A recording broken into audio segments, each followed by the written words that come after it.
والصلاة والسلام على أشرف الأنبياء والمرسلين سيدنا وحبيبنا وشفيعنا ومولانا محمد وعلى آله وصحبه أجمعين خصوصا من صنف هذا الكتاب رحمه الله تعالى ونفعنا به وبعلومه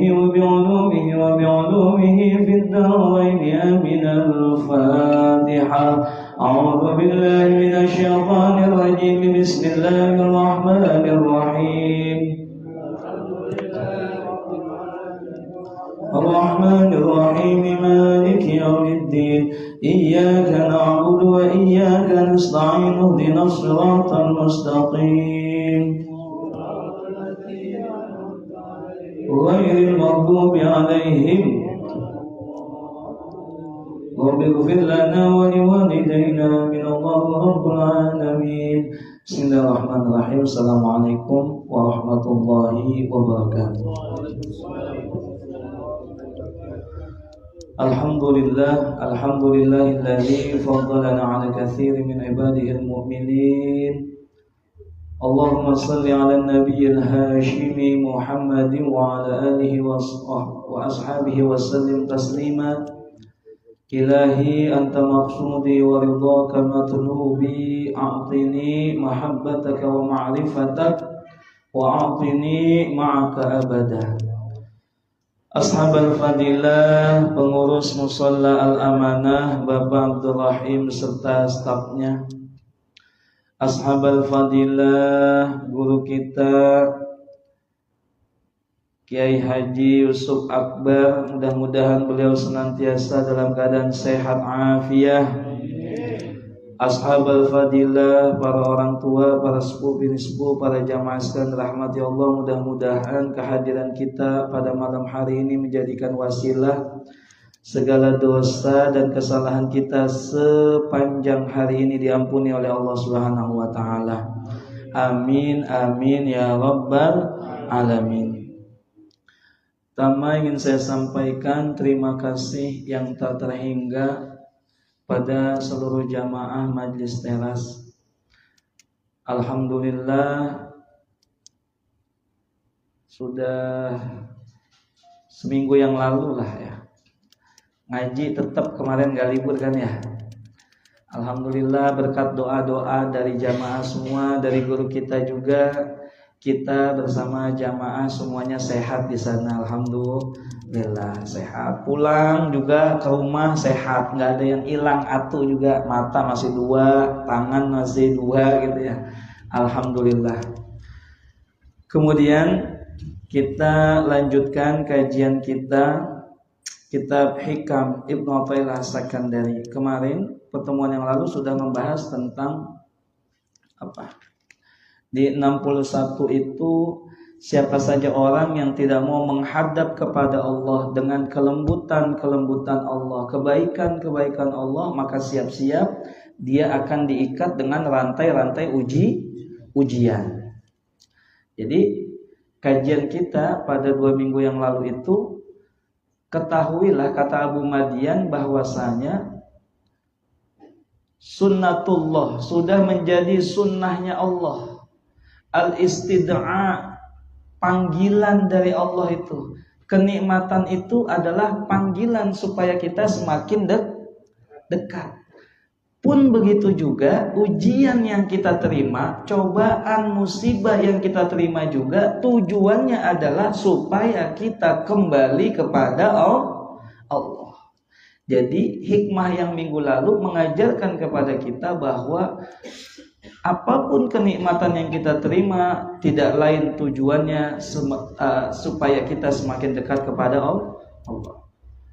Begitu juga ujian yang kita terima, seberat apapun ujiannya, tujuannya agar kita kembali kepada Allah. Kemudian hikmah selanjutnya yang hikmah ke-62. Bismillahirrahmanirrahim. Imam Ibnu Athaillah mengatakan, man lam yashkurin ni'am faqad ta'arrada li zawaliha wa man syakaraha faqad qayyadaha bi'iqaliha. Man lam yashkur, barang siapa yang tidak mau bersyukur. Pak, Siapa saja orangnya yang tidak mau bersyukur an-ni'ama pada nikmat-nikmat,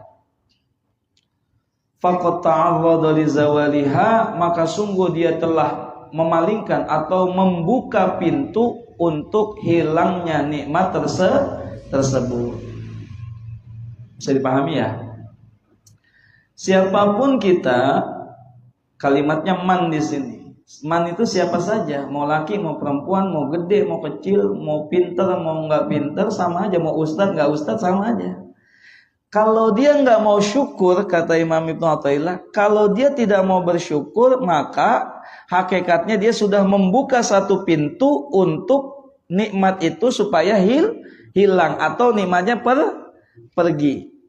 Kebalikannya, wa man syakaraha, dan barang siapa yang mensyukuri nikmat yang telah diberikan kepada dirinya, faqad qayyadaha, maka sungguh dia telah mengikat nikmat tersebut bi'aqaliha, dengan ikatannya. Siapa saja di antara kita mensyukuri nikmat yang sudah Allah berikan, hakikatnya kita itu lagi ngikat nikmatnya. Bisa dipahami nggak? Gampang banget ya. Nah, qultu, berkata siapa aku, Imam Ibnu Ajibah. Imam Ibnu Ajibah mengatakan, ittafaqat maqalatul hukama ala hadzal ma'na. Orang-orang ahli hikmah, ya, orang-orang yang bijaksana, para ulama-ulama itu sepakat dengan pendapat ini. Wa inna syukra qaidul mawjud. Sesungguhnya rasa syukur itu bisa mengikat yang sudah ada. Pak, syukur itu qaidul mawjud, mengikat yang sudah ada. Dan hebatnya, wasaidul mafqud, dia bisa memburu yang belum ada. Bahasa gampangnya mau begini, Pak, kalau Bapak bersyukur, keran itu sudah Bapak buka. Nah, keran ini sudah Bapak kendalikan, Bapak yang pegang. Bapak sudah buka, ngalir nggak airnya? Pak, ngalir nggak? Dan ketika Bapak buka keran ini, ada keran-keran yang lain yang belum terbuka akan terbuka, sebab Bapak sudah membuka keran. Bisa dipahami sampai di sini? Maaf, ada orang kerjaannya gerundel aja. Itu hakikatnya dia menutup pintu-pintu yang lain. Bisa dipahami nggak, Pak? Ada orang bersyukur mulu, bersyukur banget kerjaannya. Hakikatnya dia sudah membuka satu kerannya, dan keran-keran yang masih ketutup akan terbuka. Mudah-mudahan keran-keran kita dibuka oleh Allah Subhanahu wa taala. Wa qalu aidan, dan sebagian dan para ulama juga mengatakan, man u'tiya wa lam yashkur, siapa saja yang sudah diberikan dan dia tidak mau mensyukuri nikmat itu, suliba minha wa lam yashkur, maka akan dicabut nikmatnya, dia dalam keadaan tidak sadar. Nauzubillah min. Loh, emang kayak gitu, saya? Kalau nggak syukur langsung dicabut nikmatnya. Loh, ini bicaranya orang-orang yang disayang sama Allah. Kalau orang-orang yang nggak disayang mah dielu-elu, namanya istidraj. Apa? Istidraj. Saya nggak bersyukur tuh, saya maksiat mulu tapi rezeki saya lancar. Saya nggak pernah ngaji tapi rezeki saya nggak pernah sholat tapi rezeki saya lancar. Nggak ada yang diambil sama Allah, nggak ada yang dibikin sakit. Ya anda nggak disayang sama Allah. Dielu-elu, dibiarin aja. Gitu ya. Itu yang ngaji hidupnya pada susah, mendingan gua agak ngaji, katanya hidupnya enak. Gitu ya. Nauzubillah min zalik. Dah. Bicaranya kita adalah orang-orang yang disayang sama Allah. Dah. Kemudian dikatakan di sini ada ayat Quran yang selaras. Allah Subhanahu wa taala berfirman, innallaha la yughayyiru ma biqaumin hatta yughayyiru ma bi anfusihim. Kayaknya enggak usah pakai ini dah. Suara saya nyampe ke belakang ya? Kayaknya udah malam enggak enak. Sesungguhnya Allah Subhanahu wa taala tidak akan mengubah suatu kaum. Maksudnya suatu kaum itu apa? Gitu ya. Ai tegese innallaha la yughayyiru ma biqaumin minan ni'am. Allah nggak akan ngerubah suatu kaum dari nikmat-nikmat. Hatta yughayyiru ma bi anfusihim, tegese minasyukri, sampai dia mau bersyukur. Jadi gini Pak, maaf. Kenapa sih kita begini-gini aja? Syukurnya seberapa kita? Kalau kita syukurnya udah pol sama Allah, nggak bakal keluar kalimat gini-gini aja. Bisa dipahami nggak? Kenapa kita masih bisa ngomong, hidup gue begini amat ya? Hidup gue begini amat itu karena syukurnya kagak pol. Makanya la yughayyiru ma biqaumin minan ni'am. Dari nikmat. Kan kita picik kita. Nikmat itu yang dianggap cuman duit sama materi. Padahal nikmat itu punya anak soleh juga nikmat. Punya istri kagak cerewet juga nikmat. Punya anak soleh nggak ada yang ngelawan, nggak ada yang narkoba juga nikmat, gitu ya. Dah. Lalu syukur itu maksudnya bagaimana? Kata Imam Junaid al-Baghdadi, kata beliau, asyukru, syukur itu alla ya'siyallahu bini'amihi. Engkau tidak melakukan maksiat kepada Allah dengan nikmat-nikmat yang sudah Allah berikan. Bisa nggak kita bermaksiat kepada Allah dengan tanpa menggunakan nikmat dari Allah? Bisa nggak? Pak, jawab. Bisa nggak? Nggak bakal bisa kan? Mau maksiat mata, ngelihat yang haram, mata dari siapa? Mau maksiat nyolong misalnya pakai tangan dari siapa? Enggak bisa kan kita, gitu ya. Maka kata Imam Junaid al-Baghdadi ini, syukur itu apa? Syukur itu engkau tidak bermaksiat kepada Allah dengan nikmatnya Allah. Berarti apa maksudnya? Ya kalau kita bersyukur jangan coba-coba ngelakuin maksiat. Emang udah dikasih nikmat. Dah. Wakila, dan dikatakan juga asyukru farahul qalbi. Syukur itu senangnya hati. Hati kita senang kepada siapa? Bil mun'imi, dengan sang maha pemberi nikmat, yaitu Allah. Li ajli ni'matihi, karena nikmat-nikmat yang sudah Allah berikan. Hatta yata'adda, sampai merembes. Tahu rembes enggak? Bocor ke tembok, tahu ya? Orang yang bersyukur itu hatinya senang. Senang kepada siapa? Sang pemberi nikmat. Nah, senangnya itu sampai merembes ke dalam anggota tubuhnya. Hatta yata'adda zalika ilal jawarih, sampai merembes kepada anggota tubuh. Nah, kalau udah anggota tubuhnya merembes dengan rasa syukur, fatanbasitu bil awamir, maka dia akan lapang untuk melakukan perintah-perintah Allah. Watan kafu aniz zawajir, dan dia dapat menahan dirinya dari larangan-larangan Allah. Bisa dipahami nggak? Orang kalau syukurnya udah mantap, udah pol, pasti dia ngelakuin kebaikan perintah-perintah Allah, pasti lapang, gampang, enak aja. Mau ngaji, gancang aja jalannya udah. Kenapa? Syukurnya sudah merembes ke dalam anggota tubuh. Mau sholat, gancang aja jalannya. Mau sedekah, gancang aja tangannya udah, kagak pakai mikir. Wah, ini tinggal segini, kalau saya sedekahin nanti balik lagi apa enggak ya? Diganti apa enggak sama Allah? Enggak mikir-mikir itu lagi udah. Itu ya, orang kalau udah syukur, udah ngerembes ke dalam anggota tubuh, fatanbasitul awamir. Cirinya, ngelakuin perintah itu kayaknya lapang aja, gampang aja. Gampang, enteng aja. Watan kafu aniz zawajir, dan dia dapat menahan dirinya dari mengerjakan larangan-larangan. Oh, dia tahu ini haram, dia nggak tinggalin. Oh, dia tahu ini haram, dia jauhin. Itu ya, bisa dipahami ya? Nah. Wa qala fi lataifil minan, dikatakan di dalam kitab Lataiful Minan, asyukru ala thalathati aqsam, pada jamaah. Lalu syukur itu kayak gimana? Kata dalam kitab Lataiful Minan, syukur itu dibagi menjadi tiga bagian. Yang satu syukrul lisan, syukurnya lisan. Wa syukrul arkan, syukurnya perbuatan anggota tubuh kita. Wa syukrul jinan, dan syukurnya hati. Ada berapa? 3. Apa yang pertama?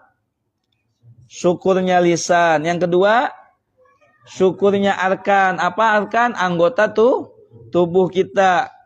Yang ketiga? Syukurnya hati. Gampang banget. Syukur ada dibagi menjadi 3. 1 syukur lisan, kedua syukur anggota tubuh, yang ketiga syukurnya hati.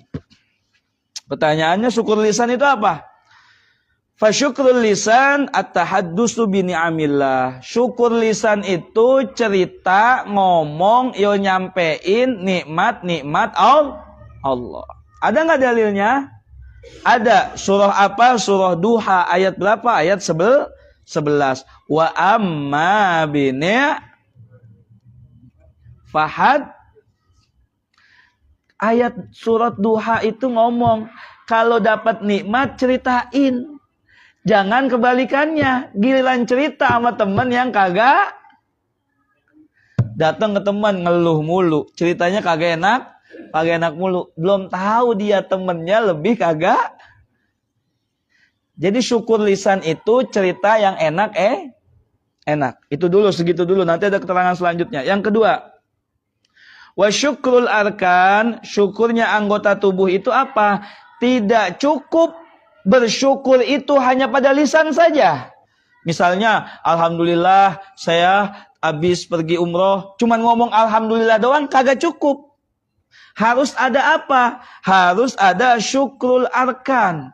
Perbuatan, harus ada peningkatan dalam taat kepada Allah. Kalimatnya al-amalu bi taatillahi ta'ala, harus dibuktikan dengan perbuatan taat kepada Allah. Makanya kalimatnya umroh yang mabrur, bukan makbul. Apa mabrur? Asalnya birrun, kebaikan. Jadi cirinya orang yang ibadah umrohnya mabrur itu kebaikan-kebaikan yang ada di sana tetap dibawa Contoh, wah berat juga memang. Makanya begitu pulang ibu saya nyium. Apa doa dia bilang? Pertahankan predikat umrohnya. Sholatnya jangan sampai di luar waktu. Artinya jangan sampai sebelum, apa sih? Yang lebih bagus di awal. Ibu saya cuma pesan itu doang. No, orangnya masih hidup, mak. Pesannya dia. Apa? Cirinya orang yang umrohnya mabrur, sholat. Orang kita di Madinah itu sholat subuh tahu nggak? Jam 5:30, Pak. Jam 3 udah mandi. Jam 3 udah siap-siap, coba. Wangi-wangian, tatoyub. Tatoyub itu wangi-wangian. Dari mandinya udah sampoan, sabunan, pakai Listerine. Biasanya agak pakai Listerine, coba. Sikat gigi, berangkat, pakai maca dulu, dandan, pakai baju yang bagus, wangi-wangi, berangkat ke masjid. Segala apa aja dibaca. 3:30. Subuh masih lama banget. Udah nyampe di masjid. Coba. Giliran di rumah. Hayalah sholah. Masih diselimut. Makanya pesan beliau itu kan. Saya begitu sampai ketemu. Dicium. Apa dia cium? Dia bilang jaga predikat umrohnya. Apa itu? Sholat. Dia cuma pesan sholat doang. 1. Sholat doang. Karena kalau ngaji begini, ngomong begini, siapa juga bisa. Tapi kalau jaga sholat tepat waktu, itu yang luar biasa susahnya itu. Ya Allah ya Rabb, mudah-mudahan Allah anugerahkan bisa jaga sholat. Amin ya Rabbal. Dah. Tidak cukup bersyukur cuma ngomong-ngomong doang. Alhamdulillah saya habis sedekah. Alhamdulillah. Enggak cukup. Tapi dengan perbuat, diiringi kesyukur Anda itu dengan taat kepada Allah. Apa dalilnya, ada nggak? Ada. Surah apa?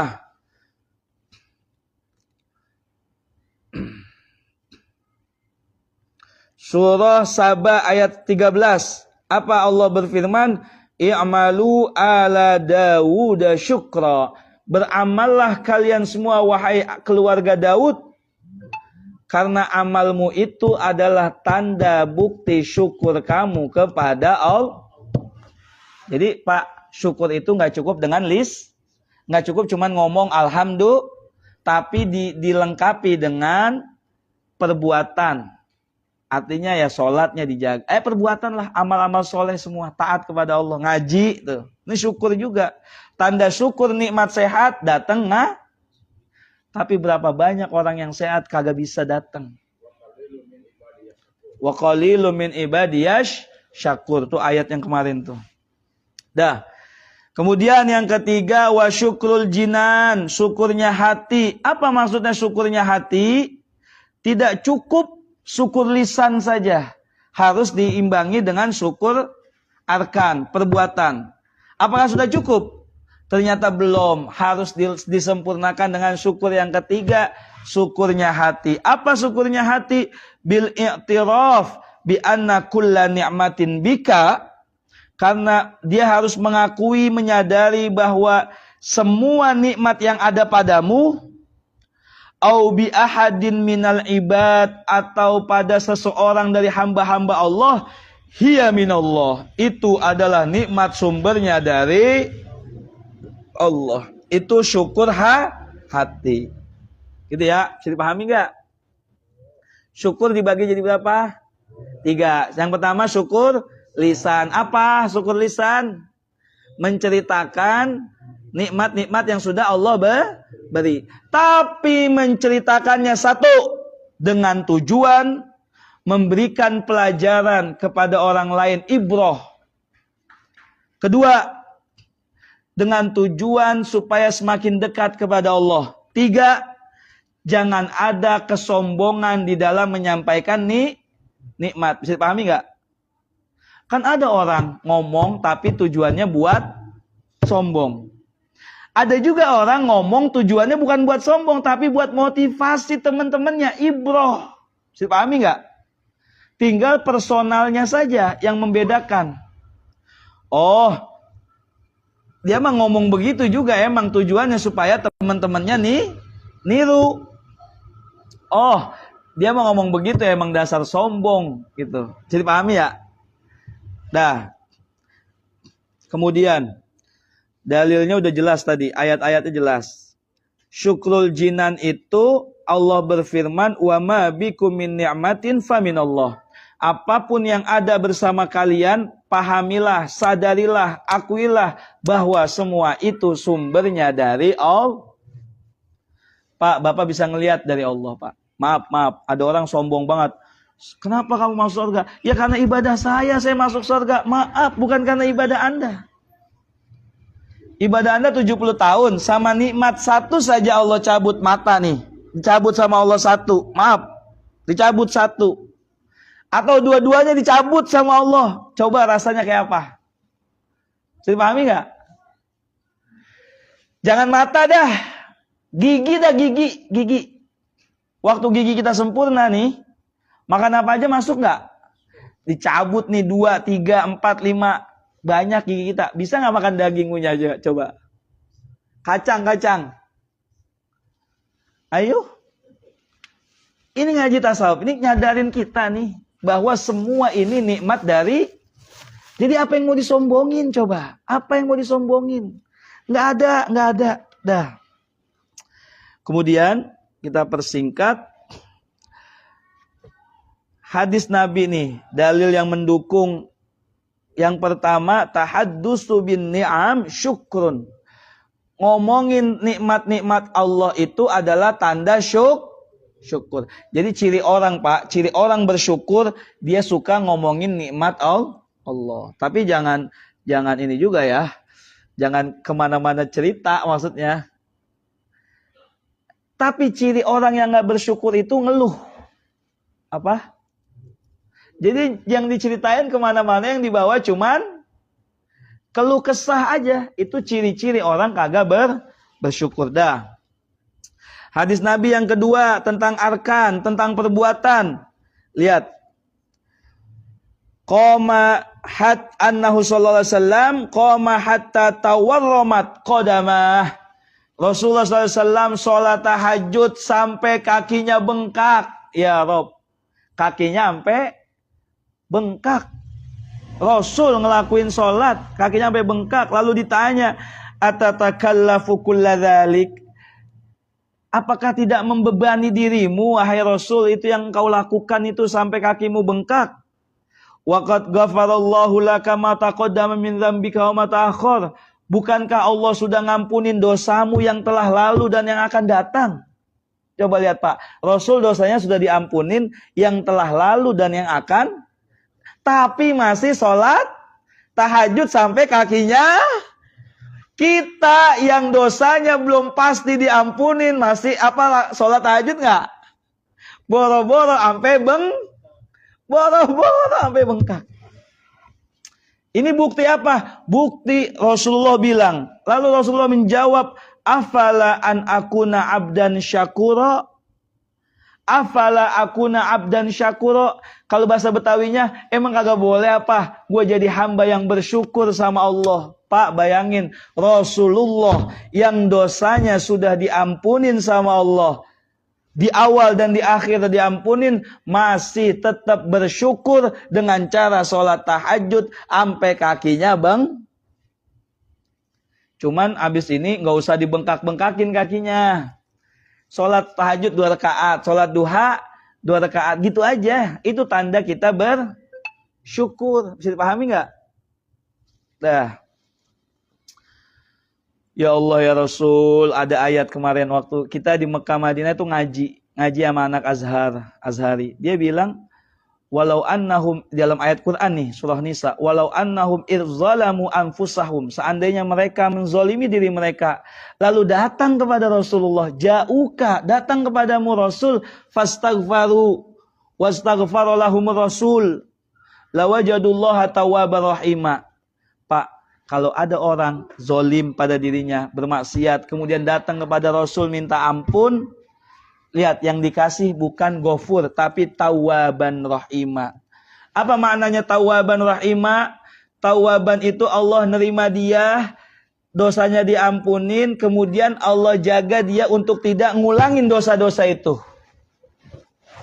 Makanya kemarin waktu di Masjid Rasul itu, datang, udah nangisnya udah minta ampun, nangisnya apa? Ya Rasul, saya datang kepadamu dengan membawa dosa, tolong ampunin, mintain ampun kepada Allah. Ayatnya surah Nisa kok. Ada, bukan syirik, bukan kita minta sama Rasul ngampunin dosa kita, tapi mintanya kepada Allah lewat ayatnya jelas, surah Nisa, buka itu. Walau annahum idzalamu anfusahum ja'uka, datang kepadamu. Kepada siapa? Kepada Rasulullah. Minta ampunan. Fastaghfara lahumur Rasul, lalu Rasul mintain ampun kepada mereka, lawajadullaha tawwabar rahima. Kamu akan dapati Allah itu memberikan tawwab, menerima ampun, rahima, maha pengasih. Ya Allah ya Rabb, mudah-mudahan dianugerahin bisa ziarah Rasul sallallahu alaihi wasallam. Dah, para jamaah sekalian dirahmati Allah. Lalu dikatakan, ketahuilah, wa'lam annan nasa fi syukri ala 3 darajat. Pak, syukur itu bagi manusia ada 3 derajat. 1 derajatnya awam, derajatnya khusus, derajatnya khususil khusus. Derajatnya awam apa? Fa syukrul awam ala ni'ami faqat. Syukurnya orang awam hanya pada nikmat saja. Pak, syukurnya kita ini biasanya cuman pada kalau dikasih nikmat baru syukur. Wa syukrul khawas, dan syukurnya orang khusus itu ala ni'ami wal niqam. Syukurnya orang khusus itu pada nikmat dan juga pada uji. Ya Allah, bisa nggak kita bersyukur ketika diuji? Pada diam aja sih. Bisa nggak bersyukur ketika diuji nih, ngucap alhamdulillah bisa? Yang mana mukanya saya mau lihat? Tawa. Kalau giliran dapat nikmat, ngucapnya alhamdulillah. Itu orang awam itu orang awam. Kebanyakan umat Islam begitu. Kebanyakan manusia. Tapi ketika diuji permasalahan, misalnya rumah tangga, misalnya, apa yang keluar dari mulutnya? Bisa dipahami sampai sini? Nah, Orang khusus itu bersyukur kepada Allah baik ketika mendapat nikmat pun begitu mendapat uji. Nah, yang selanjutnya yang ketiga, derajat ketiga, khawasil khawas, syukurnya orang khusus yang lebih khusus itu adalah ghaibah fil mun'im. Dia sudah fana kepada zat yang memberi nikmat. Kenapa? Anisyuhudi, karena dia sudah menyaksikan Allah. Yang dia lihat bukan lagi nikmatnya, bukan lagi ujiannya. Anisyuhudin ni'ami wan niqam. Tidak lagi dia menyaksikan pada nikmat dan uji, tapi yang dia fokus, dia hanya tenggelam pada zat yang memberi nikmat. Siapa dia? Allah. Bisa dipahami nggak? Ya, kita ulangin. Derajatnya orang bersyukur ada tiga. Yang satu derajatnya orang awam. Apa derajatnya orang awam itu? Syukurnya hanya pada nikmat saja. Nah, syukurnya orang khusus apa? Pada nikmat dan pada ujian. Lawannya nikmat yang kagak enak. Apa syukurnya yang ketiga orang khususnya khusus? Apa? Dia syukurnya hanya fokus kepada Allah, tidak lagi melihat pada nikmat dan ujian. Bisa dipahami? Nah, saya rasa cukup. Intinya apa kajian kita malam ini? Masih banyak nih sebenarnya. Siapapun di antara kita yang mau bersyukur, ketahuilah bahwa Anda sudah mengikat nikmat itu dan sedang memburu nikmat-nikmat yang lain.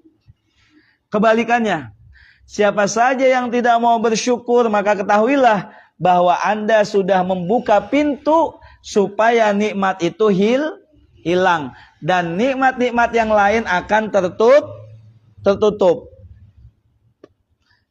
Kemudian, nikmat itu ada tiga, syukur itu ada tiga modelnya. Satu, syukur lisan. Dua, syukur arkan. Tiga, syukur jinan. Bahasa Indonesianya, syukur lisan, syukur perbuatan, syukur hati. Kemudian derajat syukur, derajatnya orang awam, derajatnya orang khusus, derajatnya khusus. Kita doa mudah-mudahan Allah Subhanahu wa taala menjadikan kita hamba-hamba yang bersyukur. Jangan menjadikan kita hamba-hambanya yang sabar. Gitu ya. Kemarin doanya Allahumma ja'alna minasyakirin wa la taj'alna minas sabirin. Saya ngaji di Mekah ini.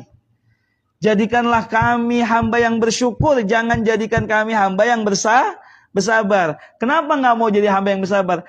Karena qad ibtala, kalau sabar itu pasti diuji. Rata-rata orang kalau diuji pada kagak kuat. Makanya pakai ini. Saya setelah tahu, oh iya benar.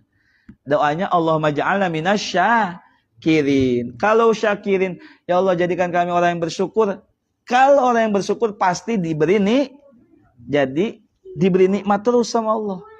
Tidak diuji. Kalau jadikanlah aku hamba yang sabar. Diuji dulu Anda untuk jadi orang sabar. Bisa dipahami sampai sini? Mudah-mudahan ada manfaatnya. Wallahu a'lam.